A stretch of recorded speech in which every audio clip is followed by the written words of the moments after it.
the body doesn't do anything useless, so it's a very energy conserving system. Like exercise, you have to exercise your immune system, but just like with exercise, you can over exercise and then you get into problems. Boosting the immune system is not necessarily going to be a good thing. If it doesn't need the immune system actively at an alert state and deal with intruders, it's not going to, prioritize those resources there. So it's going to lose it.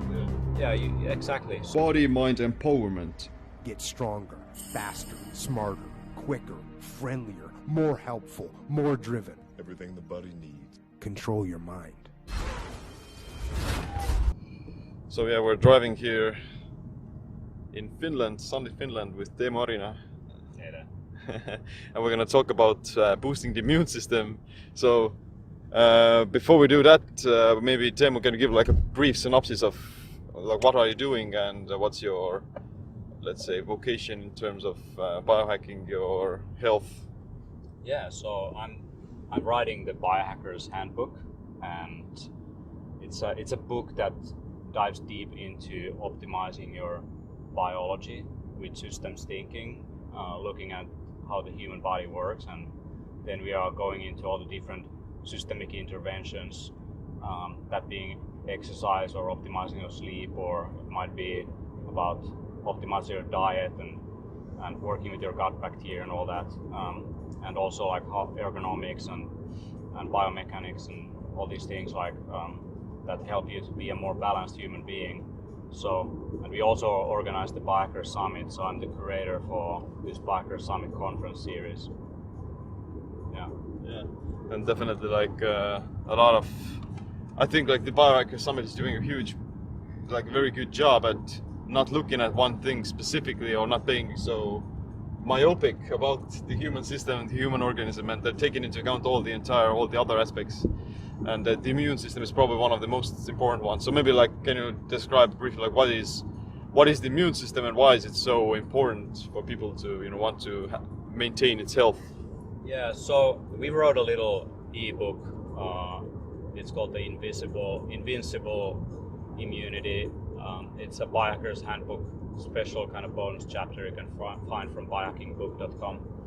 But basically, in that book we describe like the functions of the immune system and things that are weakening the immune system and things that you can use to strengthen the immune system. And if you think of the immune system, you can split it into two. So I'm going to simplify greatly. Like I'm not going to get into all the different T cells or macrophages or things like that. To keep it simple, so you have immune system function that you are born with, and then you have immune system function that you are learning by being exposed to bacteria and other things that are causing disease.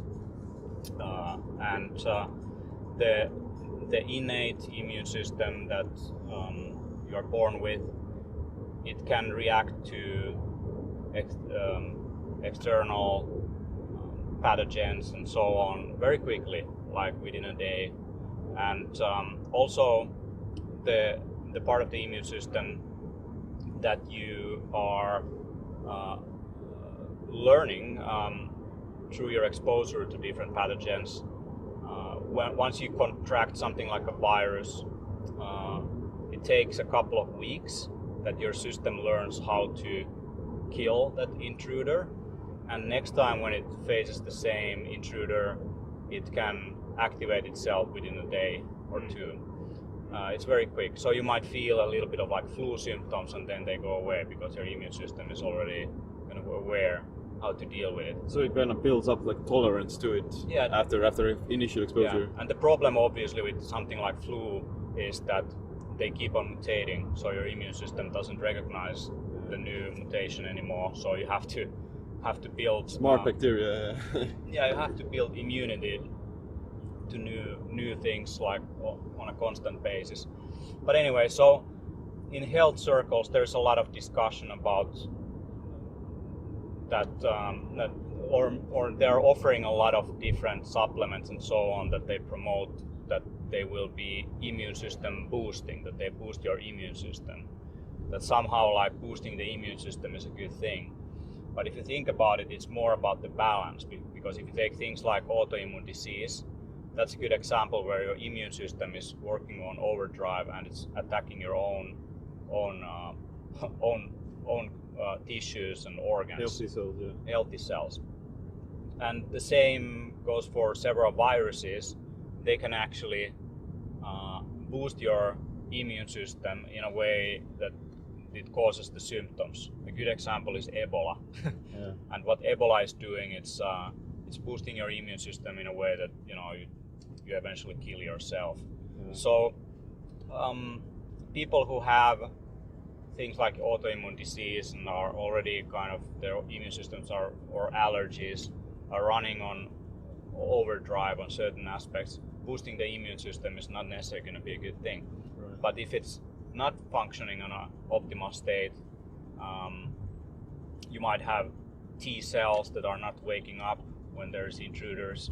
So then like boosting the immune system makes sense. Okay, so T cells are like the healthy, these cells that are going to fight the pathogens and intruders, or Yeah, but the T cells, for them to wake up and actually do their work, it requires vitamin D, for example, a circulating vitamin D. So they have a vitamin D receptor, and if you don't have high enough vitamin D, circulating vitamin D, then the T cells will stay asleep. So they're not going to do their work. So obviously there is many things like taking vitamin D is not necessarily boosting your immune system. It's just bringing the levels to where they should be so that the immune system response can work at an optimal state. And if your body has like low levels of white cells that help you to fight off pathogens as well, doing things like sauna or eating some medicinal mushrooms, that polypore mushrooms that are boosting your immune system, so they might produce a little bit more macrophages or white cells. So when a real pathogen comes around, your immune system is trained and ready also to deal with it. So it's like exercise. You have to exercise your immune system, but just like with exercise, you can over-exercise and then you get into problems. In a similar fashion, the immune system needs to be in a balanced state. So I think it's good to be constantly thinking about like how you can like maintain proper balance.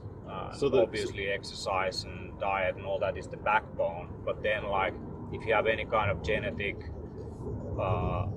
issues or an overactive immune system because of exposure to mold, toxins or anything else that's boosting your immune system, or viruses. what would be like the biggest, let's say, weakeners or things that are weakening people's immune system in our environment, and what's the most common issues? Well, I think one of the biggest weakener for our immune system is that we are not exposed to bacteria enough.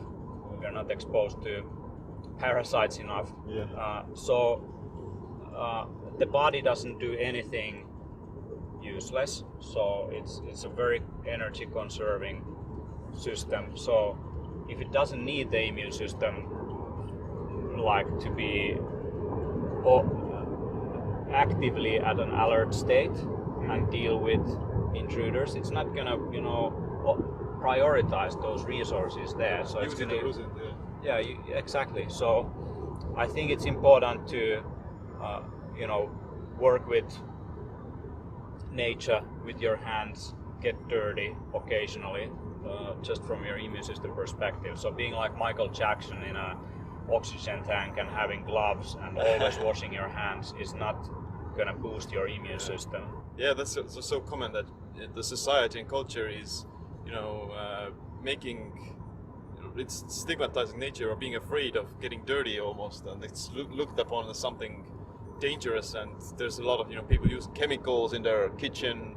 They're using a lot of soap chemicals on their body, and all those things are destroying the bacteria on your skin and in the gut, and antibiotics and all those things. And then suddenly one day you contact a resistant bacteria, and it can quickly cause a serious infection because you are not ready for it. I mean, that's the problem here. So to be in balance is also to be exposed to these things to a certain degree.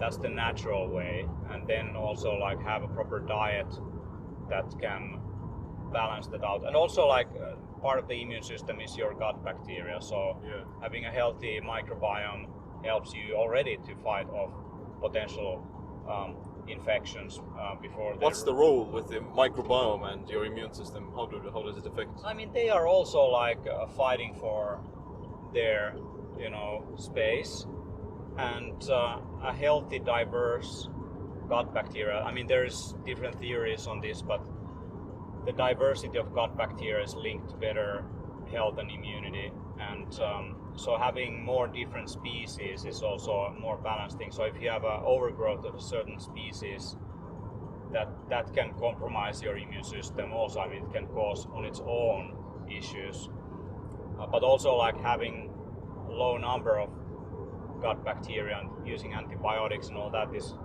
going to expose you to risks when it comes to especially foodborne bacteria to take hold that you don't necessarily want in your system, because if you eat something, your gut bacteria can also respond to the intruders and take care of them. So I think there is a lot of misconception. Also when it comes to probiotics, I just had a discussion with a microbiome researcher, and I mean, we have these things in probiotics that we think they are good. Even like the most studied species, we don't necessarily completely understand what they work. So the quantity also kind of affects the outcome. So some type of a good bacteria might actually go bad if there's too much of it. So more is always better. Yeah. And taking probiotics and prebiotics can actually start feeding the wrong type of bacteria if there is like a dysbiosis or some sort of infection. Yes, yeah. That's true. Prebiotics, you meant? Yeah. Yeah, exactly. So I think that if you see like marketing which is saying that, hey, this thing is going to boost your immune system, or it's some kind of immune system tonic, it's good to kind of understand it's not about boosting, it's about balancing. Yeah. So you need those things when your immune system is low. You're in an environment that is not supporting like exposure to. I mean, if you, for example, work in a hospital, you probably get exposed to a lot of bacteria. Or if you work in security at X-ray, where a lot of passengers are passing by, you are exposed to a lot of bacteria on a daily basis. So immune system is definitely gonna be pretty armed up just from that. Or if you work in a school, but if you work in your computer in isolation, never meet anyone, and you're not even going outside, then boosting your immune system or strengthening your immune system with things can be of great help, like on a daily basis. Nice. So that's what I think about. So what would be like some good immune system boosters? Yeah, I mean, if you take like things like ginger and turmeric, they are actually toxic to the body, to different insects and bacteria. So many things that have antiviral, antibacterial, antifungal properties, they are good protective mechanisms for the plant to ward off intruders. So if you look at many of the strong spices also that we are eating, like rosemary or thyme, you never see the leaves being eaten by anything. They're completely untouched. So there's all these volatile oils and other things that are part of the immune system of the plant, and they're actually toxic in large quantities. They're small enough for the insects to be a toxin, but for humans they're also toxic, like rosmarinic acid, for example. You don't want to have too much of that stuff. But in small quantities, it's going to boost or strengthen your immune system. So the same for turmeric and ginger. The compounds there are kind of they cause a hormetic stress response. Hormetic stress response is something that is kind of strengthening your ability to deal with stress, and here it's like a stress from the environment, and that will make your immune system to respond and increase certain defense mechanisms, aspects of it, depending on what you're having. So if you take like something like medicinal mushrooms, like chaga, reishi, shiitake, you often have things called beta-glucans, and beta-glucans, they stimulate the immune system to produce more intruder-eating macrophages, for example. So that's an example of a response that they are making, and in that way they are strengthening your immune system. Right. That's so true that although there are some different types of even like plants and polyphenols and sulforaphane from broccoli and those things, they are causing like small hormetic mild stress to your gut and your body, which has like a beneficial effect in the future. Yeah, there is.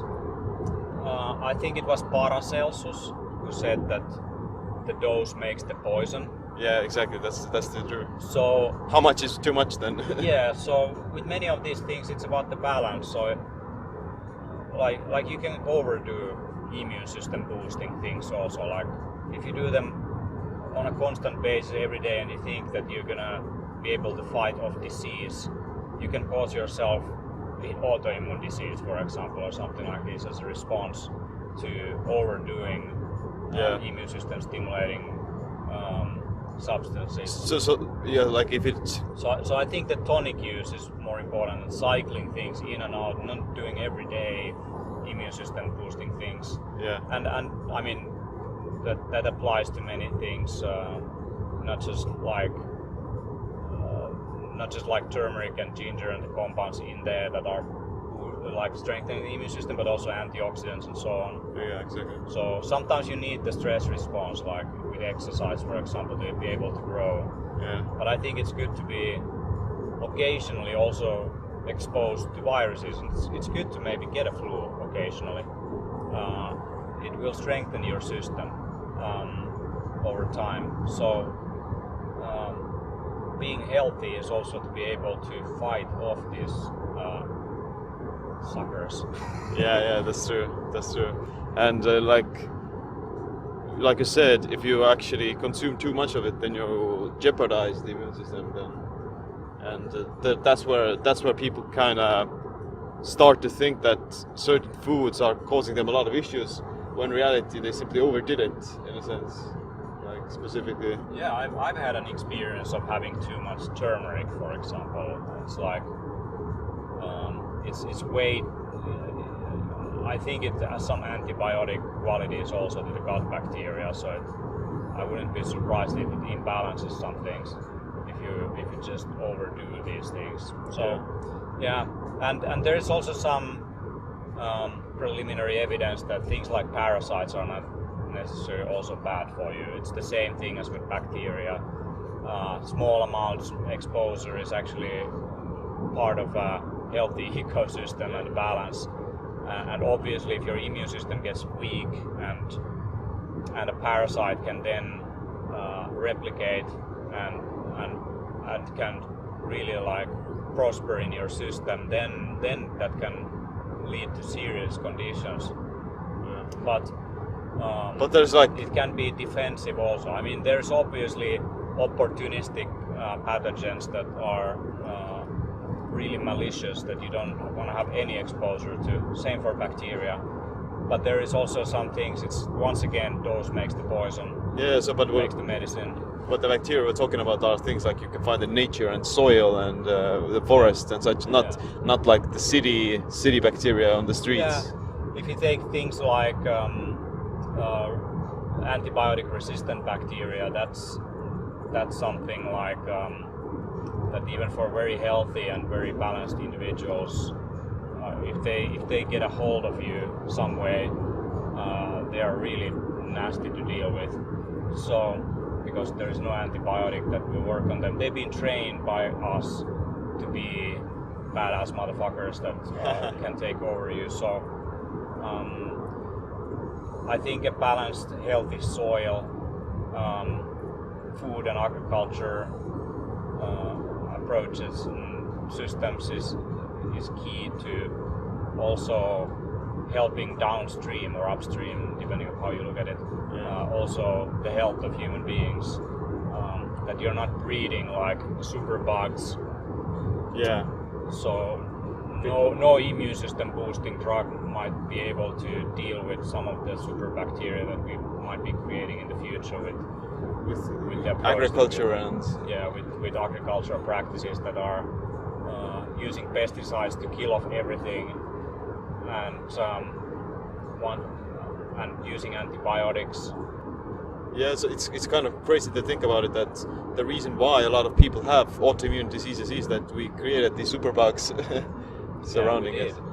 First in our food, and then they jumped on us. Yeah. But it's like the same could happen on an individual if you just keep on feeding all kinds of antifungal, antibacterial, anti-whatever, parasite, anti everything. Yeah. And so it's not a good idea to have your super smoothie all the time. Yeah, you might be getting, you might be developing, these things are mutating, they're adapting. So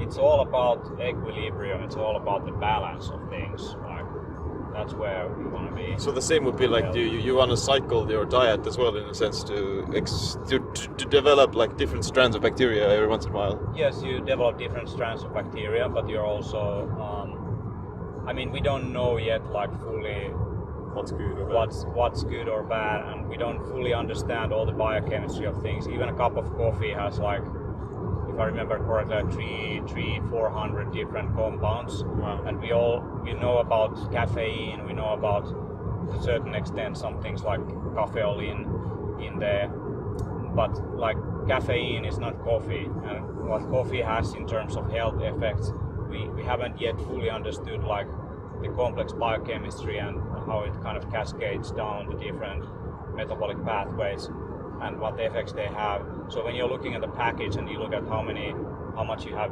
certain vitamins and certain minerals, or what the macronutrient profile is, you don't show there like how many anthocyanins there are, how many whatever, bacteria living on it.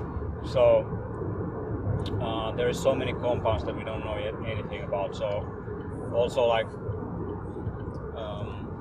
basically cycling in and out different food items.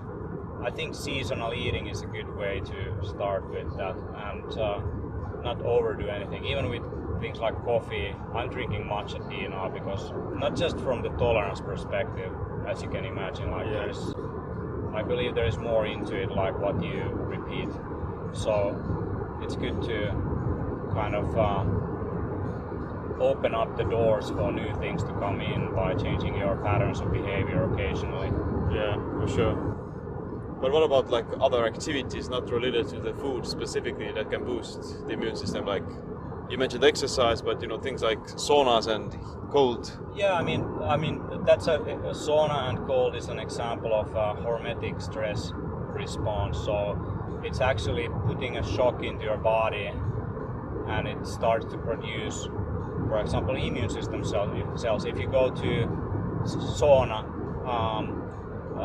once a week, you reduce your risk of getting seasonal flu by 60%. This number I remember from somewhere. Wow. So what you're producing is more white cells, for example, and you're also activating certain genes like FOXO3 that are related to longevity. So there might be some epigenetic change to make you more resilient if you expose yourself to such difficult situations occasionally. So exercise and heat alteration is obviously one, and then there is alteration of food and your exposure to bacteria. So I think like 50% of your food should be like living organisms, not like always eating cooked food. And I do that when I travel, like I was recently in Indonesia, and there is always, like, for travelers, there is all these warnings that you should only eat cooked food and you shouldn't touch any salads or whatever. I don't care. I mean, I'm eating diverse things. You might get a diarrhea, but then you adapt. I noticed that when I went to Indonesia the first time, that's when I got some like gut issues, but now the second, third time, no problems whatsoever. I function just fine. So it's good sometimes that you train your system. But even like visiting something like India once will permanently alter your gut bacteria for good. So you're not going to be the same person again. Like Really? when you travel. Yeah. It's crazy. You're gonna pick up the bacteria from that. Yeah, it's very hard to get rid of them, like over time even. That's the thing. Yeah. So where can people learn more about the biohacking book about immunity? So if you wanna check out the Biohacker's special chapter on immunity, you can go to biohackingbook.com, and you can, if you wanna learn more, you can also subscribe to our the full book, the Biohacker's Handbook, that also have the chapters on sleep, exercise, nutrition, mind, and work. So check it out. Awesome. Well, yeah, we're gonna keep on boosting our immune system with the hormetic stressor of sunlight that is coming into our eyes. So that's good. Yeah, I'll see you around. It's always less of symptoms. So that's interesting also, like how the environment makes you more resilient later in life. Yeah, like you have to. The most critical period is the early childhood when your microbiome is so, predisposed or ready to get. It's as if it primes like the system for certain function. Yeah, that's true. Which has like almost like a permanent effect. That's true. It's interesting also for humans how important those early years are. Even for things like language learning and so on, like later in life it's so much harder to pick up nuances of things. Same with this bacteria stuff. That's it for this episode of the Body, Mind, Empowerment podcast. If you want to support us, then I would greatly appreciate it if you could leave us a review on the iTunes or the other social media platforms. Definitely check out the show notes for the topics that we discussed in this episode. Thanks for listening. My name is Teemu. Stay tuned for the next episode. Stay empowered.